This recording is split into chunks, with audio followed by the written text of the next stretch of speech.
This is Lecture 5 of Unit 5, and we're finishing up the Reconstruction chart. And we left off yesterday with this power struggle between Congress and the President that ultimately resulted in President Johnson being impeached.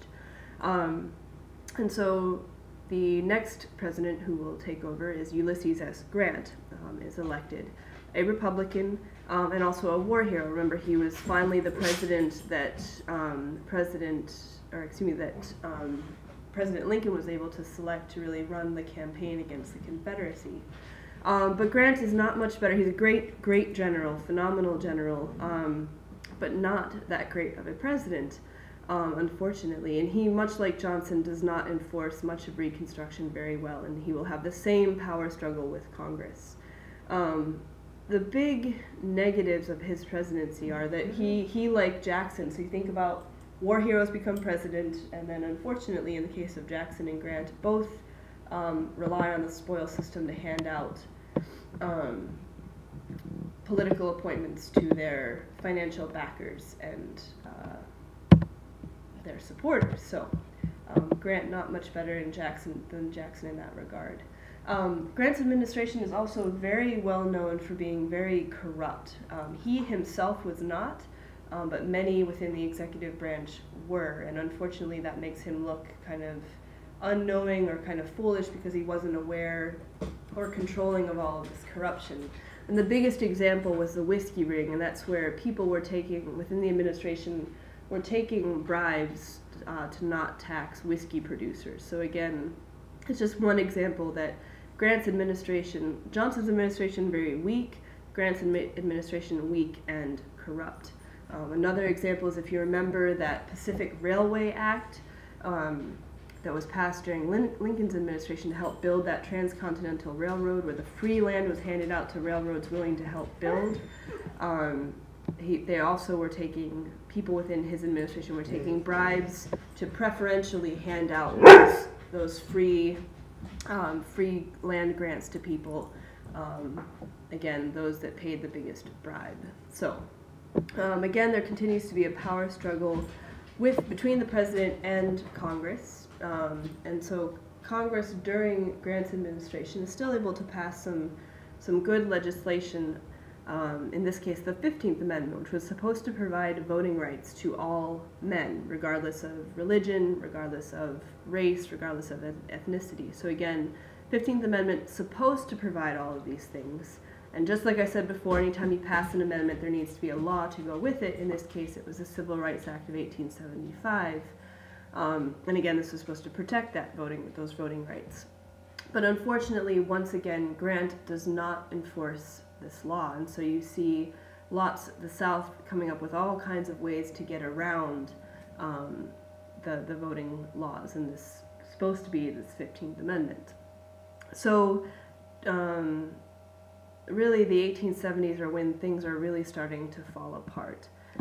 So election of 1872, Grant runs again and essentially uses a tactic known as waving the bloody shirt, and essentially he's waving it saying, look, I won the Civil War, you should re-elect me. Even though he's doing a terrible job, he's not enforcing laws, he's got a very corrupt executive branch, and so things aren't going well, but he waves his bloody shirt saying, look, I'm a Republican, I'm the party that won the war, you should re-elect us. And he gets re-elected, and then in that same year, unfortunately, passes the Amnesty Act of 1872, which grants amnesty to all former Confederates. So essentially what this does is it says all Confederate politicians, all Confederate officers, all of you are forgiven, you may all run again. Remember that different plans had different things saying that if you had been in a Confederate officer position or a Confederate Congress, etc., that you could not ever run again or ever vote again. The Amnesty Act that Grant passes says, never mind, all of you are forgiven.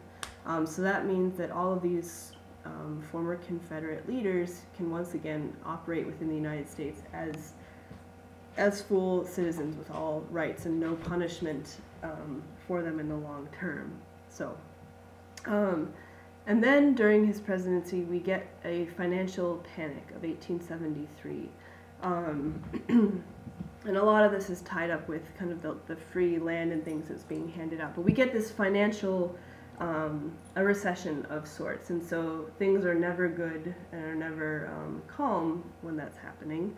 And it's just like today, you see all the criticisms of the president and Congress, and they can't figure out how to handle it. It's the same thing. It's they couldn't figure out how to deal with this recession and solve it very quickly. And whenever, if you look at today, all the issues with the budget and money and how that takes away from talking about immigration and climate change and gun control and all these different things, the same thing. The Panic of 1873 takes away the attention from enforcing all these civil rights acts, the 14th and 15th Amendment. It takes away from stopping the KKK. It takes attention away from the actions of the Freedmen's Bureau and really making sure that Reconstruction goes well. And so that's why it's important to know is that within less than 10 years of the Civil War, people start losing interest in what's happening down in the South and reconstructing the South. So just like today, few people really pay attention to what's happening in Afghanistan and Iraq. People have lost interest, they've moved on, and they care way more about the budget and recession and taxes and things like that. So you don't hear a lot of people talking about the fact that we still have troops in both countries and how are things going there, etc.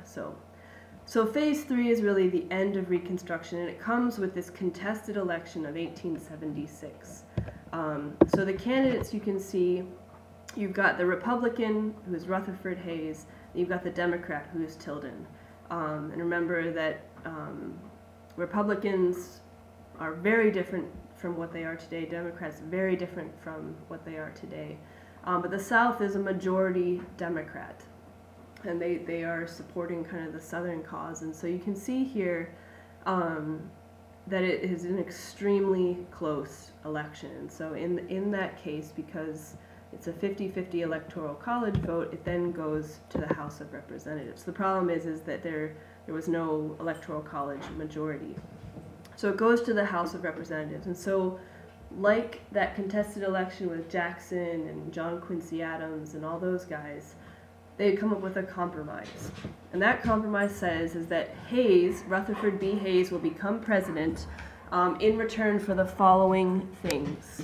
One is that the Republican Party, the National Republican Party, will stop supporting stop supporting any Republicans in the South. So essentially to crush any hope that the Republican Party that's trying to ensure rights for African Americans, etc., will crush any help that they get at trying to start up in the South. So that means that Democrats will really reign supreme in the South for a very, very long time.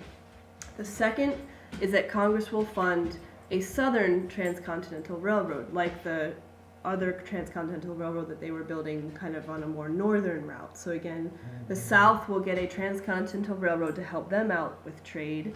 And then finally, the South, the military would pull out of the South.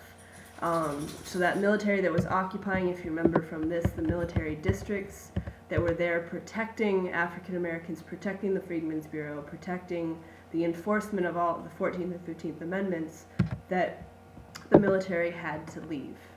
And so these were the three parts of that deal for Rutherford B. Hayes to then get the presidency. So the ultimate result of the compromise is that Hayes becomes president and that Reconstruction is really at an end, and that the biggest symbol of that is that the military has to leave and that they are no longer there to protect particularly African Americans. And so we're going to leave it there and talk about if Reconstruction was a failure or if it was able to achieve what was within reason for it to actually achieve. And so again, that will be the debate in class.